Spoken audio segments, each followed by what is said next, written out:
I was walking around the store the other day, and I got behind this old couple, and they looked like they was about in their 80s. I mean, seriously, could have been 120 for all I know. They were old, but but yeah. But what really intrigued me about this was that he always made sure that he held her hand. Whenever they walked, if he needed to reach up for something, he tried to reach up with one hand to grab it. You know, which of course he walked with one cane, she walked with the other. So it was kind of weird. Canes on the outside and the two of them holding hands. So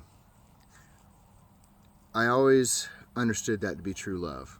Whenever you can still touch the person that you care about at such a late age.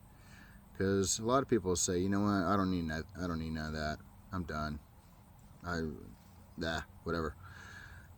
It's easy to get, really dark, in that way, to really not want anything else.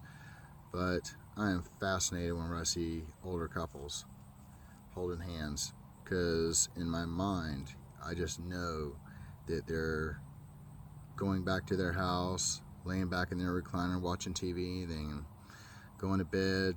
I don't know.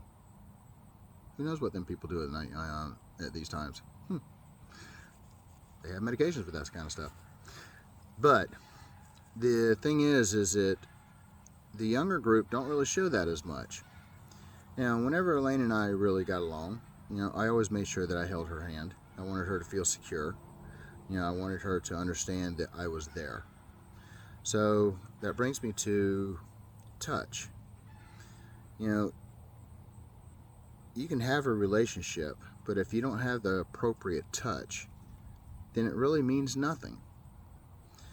Elaine and I don't have a relationship now, but sometimes whenever we're just driving and I can tell she's a little stressed or I'm a little stressed out about something, I'll just reach my hand and put my hand on her knee. That's it. Nothing more. That's so. And then I can feel almost a balance, if you will. She might be a little stressed out, but some of that energy is kind of flowing towards me, and vice versa. So I think we really need to understand that touch is quite an amazing thing. Not to get too deep, but one of my favorite things to do is to touch somebody. Just barely touch them with your bare fingertips. Just feel, not even looking, just you can feel the contour of the skin. You can read a person that way. You can read their body. You can feel if there's relaxation or if there's tense. But just a touch, you're transferring your energy to that individual, and you're trying to receive that energy that they are giving back, whatever that is.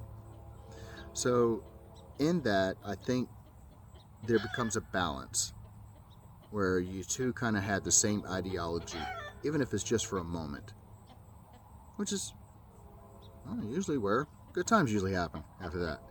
So, but if you can ever get to a point to where you can just be touched or touch somebody just anywhere, just along the skin, you're transferring so many positive vibes that it actually makes both of you feel better.